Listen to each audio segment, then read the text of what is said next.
ठाणे में विधायक जितेंद्र आव्हाड ने 24 सितंबर 2024 के सीसीटीवी फुटेज पर प्रतिक्रिया दी, जिसमें फिरौती और चुनावी फंडा होने का आरोप लगाया गया। उन्होंने पुलिस और वाल्मीकि कराड पर गंभीर आरोप लगाए और सरकार से तत्काल कार्रवाई की मांग की। हा 24/9/2024 चा व्हिडिओ आहे। हे खंडणीचं प्रकरण हे खंडणी नव्हतीच, हा इलेक्शन फंड होता। त्या काळातल्या इलेक्शनसाठी लागणारा पैसा हा असा हप्त्यातनं खंडणीतनं दादागिरीतनं वसूल केला जायचा बीडमध्ये। सर्वात धक्कादायक म्हणजे ह्यात पोलीस दिसतोय। मी वारंवार आरोप करतोय की पोलीस यंत्रणा आणि वाल्मीकि कराड आणि तेव्हाचे पालकमंत्री यांची हातमिळवणी आणि त्याच्यातनं वाढलेलं गुन्हेगारीकरण हे सूत्र आहे। या सूत्राकडे गव्हर्नमेंट लक्षच द्यायला तयार नाही। आता ह्याच्यापेक्षा मोठा काय पुरावा हवा तुम्हाला की पोलीस, वाल्मीकि कराड आणि सगळे खुनातले आरोपी एकत्र दिसतात, तरी जर गव्हर्नमेंट म्हणत असेल की आम्हाला पुरावेच सापडत नाही, तर काय करायचं? एक तर पहिली गोष्ट म्हणजे hand in gloves with police. ह्या सगळ्या गुन्ह्यांमध्ये हा राजेश पाटील नावाचा जो गुंड पोलीस आहे, पोलीस अधिकारी आहे, त्याला सहआरोपी करा, त्याला आरोपी करा, सहआरोपीने आरोपी करा। कारण मास्टर माइंड आणि मास्टर माइंडचा माइंड गेम सेट करणारा ह्या सगळ्यांचा हुकमेचा ताबेदार कोण होता? तर हा राजेश पाटील।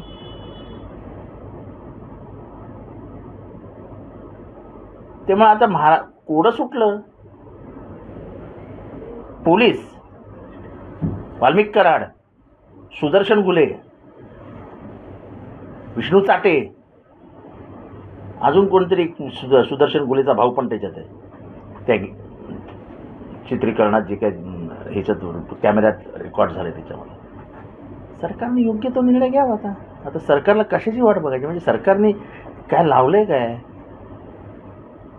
काल अक्षय शिंदे उघडा पडला। सरकारला जे काय रॉबिनहूड व्हायचं होतं ते रॉबिनहूड उघडं पडलं। तो अक्षय शिंदेच्या गुन्हेगार म्हणजे त्या प्रकरणामध्ये संजय शिंदे नावाचा इन्स्पेक्टर आहे, त्याला गाडीत बसवला कोणी? संजय शिंदे बरोबर चर्चा केली कोणी? कोण अधिकारी होते जे संजय शिंदे बरोबर चर्चा केली? तुम्हाला माहित नसेल तर पुढच्या 8 दिवसात मी नावं सांगतो। ह्या असल्या गोष्टींमुळे महाराष्ट्राच्या पोलिसांची खाकीतली दादागिरी खतम होत चालली आहे। मुंबईत, ठाण्यात किंवा महाराष्ट्रात भाई एकच, डॉन एकच, दादागिरी एकाचीच चालणार पोलिसांची। हे जे नवीन जन्माला येत आहेत ना, हे राजकीय हस्तक आहेत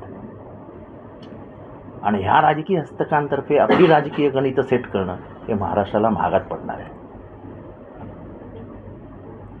तेव्हा मुख्यमंत्री डवासला आहेत, मुख्यमंत्री बघतात की नाही मला माहीत नाही, पण आता हे सगळं मुख्यमंत्र्यांच्या हातात गेलेलं आहे।